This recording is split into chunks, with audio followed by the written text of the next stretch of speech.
Hello मित्रों, नमस्कार, जय हिंद। कैसे हो आप सब। मैं विवेक उपाध्याय यूपी पुलिस और एसएससी जीडी दोनों में सिलेक्टेड हूँ। आज हम भारत की जनगणना 2011 पर चर्चा करने वाले हैं। आपको पता है कि यहाँ से 1 से 2 क्वेश्चन निश्चित ही देखने को मिलता है एसएससी जीडी और यूपी पुलिस और बाकी सारे एग्ज़ामों में देखने को मिलता है। ये मेरे हैंड रिटन नोट्स हैं जो कि मैंने लूसेंट से बनाए हैं और मैं आशा करता हूं कि अगर आप ये पूरा वीडियो देखेंगे तो आपका भारत की जनगणना 2011 से एक भी क्वेश्चन बाहर नहीं जाएगा। ये मैंने पूरा लूसेंट से बनाया है और बहुत ही अच्छे लेवल का बनाया है। तो चलिए शुरुआत करते हैं। अगर आपको वीडियो पसंद आएगी तो आप लाइक, कमेंट, शेयर और सब्सक्राइब ज़रूर कीजिएगा। चलिए शुरू करते हैं। सबसे पहले बात करते हैं भारत की जनगणना 2011। संविधान के आर्टिकल 246 के अनुसार देश की जनगणना संघ सरकार को सौंपा गया है। देश की जनगणना जो है वो संघ सरकार करवाता है तथा 7वीं अनुसूची की क्रम संख्या 69 पर अंकित है। क्रम संख्या 69 पर अंकित है। उसके बाद फिर ये कौन सा मंत्रालय करवाता है, तो ये गृह मंत्रालय करवाता है। उसके बाद इसका जो उच्चतम अधिकारी होता है भारत का महापंजीयक या जनगणना आयुक्त। और ये जो भारत की जनगणना 2011 हुई थी उसका क्रम था 15वां क्रम था और स्वतंत्रता के बाद ये 7वीं थी। आपको पता है सबसे पहले 1872 में शुरू हुआ था। उसके बाद दशकीय जनगणना 1881 में शुरू हुआ। 1872 में मेयो के समय पे शुरू हुआ था और 1881 में रिपन के समय पे शुरू हुआ था। उसके बाद में इसकी शुरुआत कब हुई? इसकी शुरुआत हुई 1 अप्रैल 2010 से। इसका शुभंकर था प्रगणक शिक्षिका। इसका आदर्श वाक्य था हमारी जनगणना हमारा भविष्य। और ये लिखा है जैसा कि इसका शुरुआत हुआ था जनगणना की शुरुआत हुई थी 1872 में मेयो के द्वारा। नियमित जनगणना दशकीय जनगणना 1881 में शुरू हुआ था रिपन के द्वारा। और 1881 में जो जनगणना आयुक्त थे वो थे W प्लोडेन। स्वतंत्र भारत के पहले जनगणना आयुक्त थे R.A. गोपालास्वामी। उसके बाद सर्वप्रथम जनगणना पूरे विश्व में कहाँ पे शुरू हुई? वो हुई थी स्वीडन में 1749 में। फिर दशकीय जनगणना की जो शुरुआत हुई थी वो अमेरिका में हुई थी 1709 में। और 1801 में इंग्लैंड में जनगणना की प्रारंभ हुई। ये क्वेश्चन भी आ सकता है कि इंग्लैंड में जनगणना की प्रारंभ कब हुई, तो वो 1801 में हुई थी। उसके बाद NPR का मतलब होता है नेशनल पॉपुलेशन रजिस्टर। इसमें 15 वर्ष से जो भी अधिक हैं उनका बायोमेट्रिक एकत्र किया जाता है, तो उस रजिस्टर में रखा जाता है उनका नाम। उसके बाद महान विभाजक वर्ष हम लोग 1921 को कहते हैं महान विभाजक वर्ष, क्योंकि इसमें वृद्धि दर जो थी हमारी ऋणात्मक थी। 0.31% का ऋणात्मक वृद्धि देखने को मिला था। उसके बाद जो सर्वाधिक औसत वृद्धि था, जहाँ पे सबसे ज़्यादा वृद्धि देखने को मिली थी, वो 1961 से 71 में देखने को मिली थी। उसके बाद फिर 2011 के आंकड़े के अनुसार कुल जनसंख्या आपको पता ही है 121 करोड़ है। उसके बाद में जिसमें पुरुष थे 51.47%, महिला थी 48.53%। और भारत की जनसंख्या विश्व की 17.5% है। और दशकीय वृद्धि दर ऋणात्मक रहा, मतलब 2001 से 2011 में जो दशकीय वृद्धि में ऋणात्मक वृद्धि देखी गई वो नागालैंड में देखी गई थी। उसके बाद जनसंख्या घनत्व जो है हमारा वो 382 व्यक्ति प्रति वर्ग किलोमीटर। उसके बाद लिंगानुपात जो था हमारा वो 943 था। साक्षरता जो थी हमारी वो 74.40%। इसमें से मेल साक्षरता की बात की जाए तो 82.14% थी और फीमेल का 65.46%।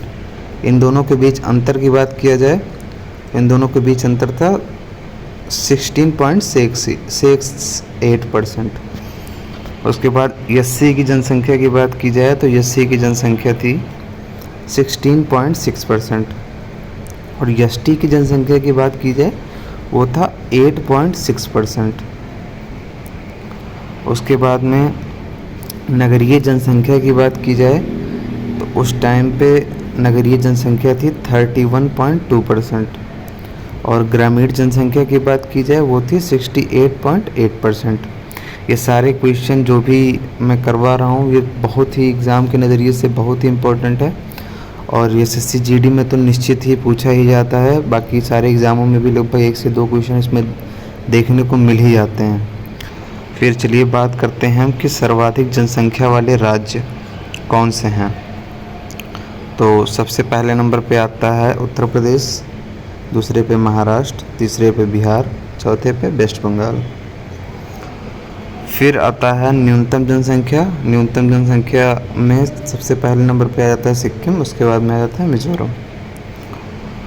फिर अगर सर्वाधिक दशकीय वृद्धि की बात की जाए, 10 सालों में सबसे ज़्यादा वृद्धि कहाँ पे हुई, वो हुई थी मेघालय में 27.9%। और न्यूनतम दशकीय वृद्धि की बात की जाए वो नागालैंड में थी, ऋणात्मक वृद्धि थी 0.6% की। सर्वाधिक जनसंख्या घनत्व की बात की जाए, जनसंख्या घनत्व होता है कि 1 किलोमीटर में कितने व्यक्ति रहते हैं। तो सर्वाधिक जनसंख्या घनत्व जो है वो बिहार का सबसे ज़्यादा है, 1106 व्यक्ति हैं पर किलोमीटर में। उसके बाद वेस्ट बंगाल का है 1028। उसके बाद हम बात करते हैं न्यूनतम जनसंख्या घनत्व की। न्यूनतम जनसंख्या घनत्व में सबसे पहले पे आता है अरुणाचल प्रदेश, इसका मात्र 17 व्यक्ति प्रति किलोमीटर है। उसके बाद दूसरे पे आता है मिज़ोरम। उसके बाद में बात करते हैं हम सर्वाधिक लिंगानुपात। लिंगानुपात का अर्थ होता है कि 1000 पुरुषों पे कितनी महिलाएं हैं। वो सर्वाधिक लिंगानुपात में सबसे आगे है केरल, 1084 है इसका। उसके बाद में आता है तमिलनाडु 996।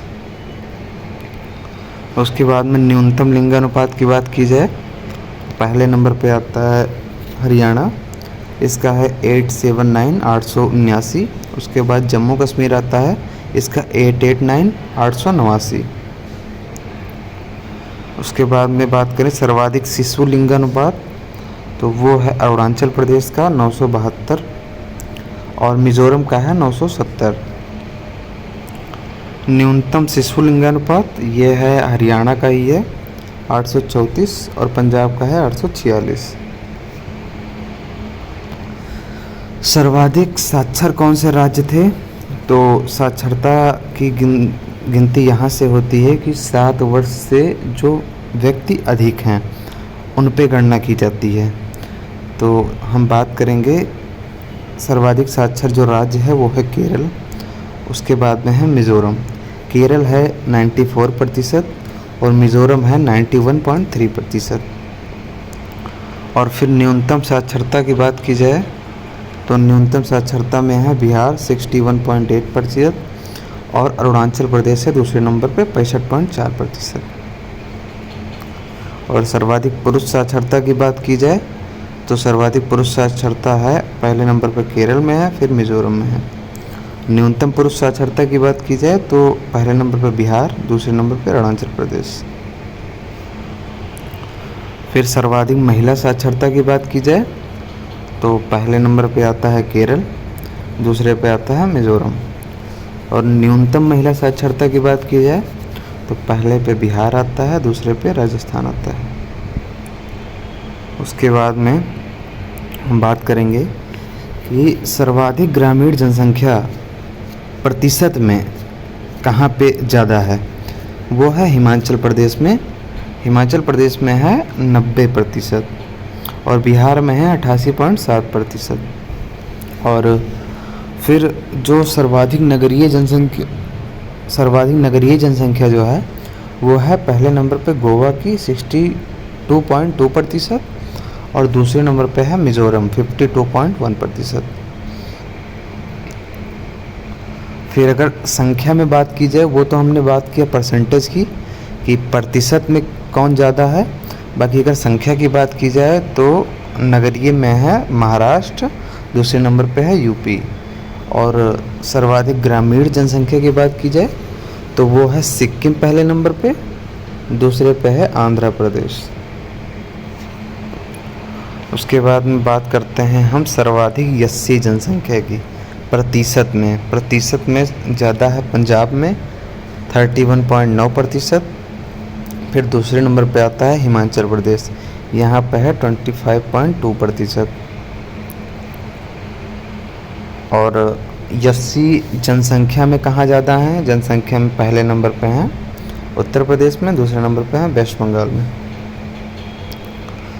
फिर सर्वाधिक एसटी जनसंख्या परसेंटेज में मिज़ोरम में ज़्यादा है 94.4%।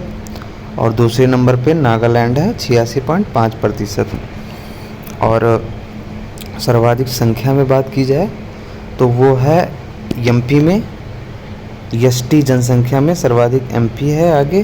उसके बाद दूसरे नंबर पे महाराष्ट्र है। और ये इम्पोर्टेंट बात है कि हरियाणा और पंजाब में एसटी निवासी हैं ही नहीं। उसके बाद में बात करते हैं हम यूनियन टेरिटरी की। अभी तक हमने जो भी बात किया वो राज्यों की बात की, अब यूनियन टेरिटरी की बात करते हैं। और अगर क्वेश्चन बनाता है अच्छे लेवल की तो वो यहाँ यूटी से बनाता है, क्योंकि राज्यों का तो हम अच्छे से पढ़ लेते हैं लेकिन यूटी का हम अच्छे से पढ़ के नहीं जाते हैं। तो यूटी का भी आज हम अच्छे से पढ़ के जाएंगे। और ये वीडियो आप सेव कर लीजिएगा या इस वीडियो को आप नोट्स बना लीजिएगा आप भी। तो जहाँ तक मैं आशा करता हूँ कि कोई भी क्वेश्चन अपर लेवल का भी आ जाएगा तो भी यहाँ से नहीं छूटेगा।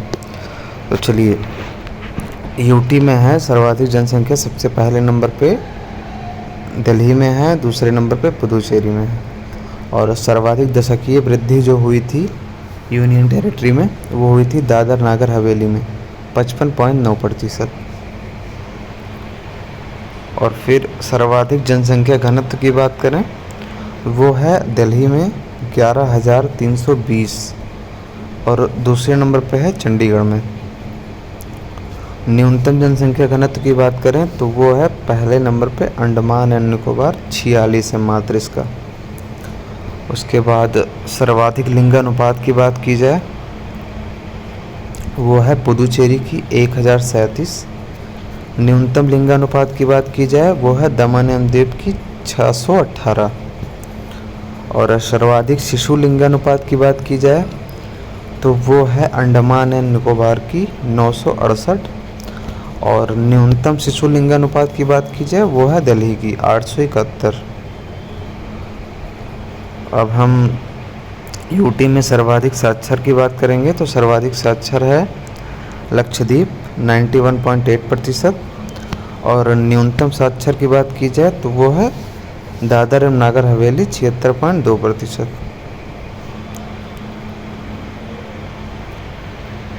और बात करें हम सर्वाधिक पुरुष